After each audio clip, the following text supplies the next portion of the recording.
Hi, this is Roberto, making money online Philippines. Visit my blog, roberto.orange-blog. We're here at the new location of NBI Clearance in Caloocan City. The former was at Carriedo. So, if it's your first time to get NBI Clearance, this is the new place. So, it is located at the Victory Center Mall at the 5th floor.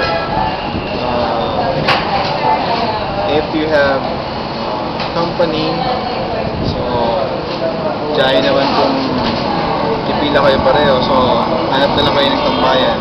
So I have found a place to stay. It's here, Homebrew Cafe. Dito lang siya sa side ng NBI Clearance queue. Mahaba yung pila, so dito lang, tambay ko lang dito. So affordable naman yung mga prices, so abot kaya, so walang problema. At saka malakas yung hangin.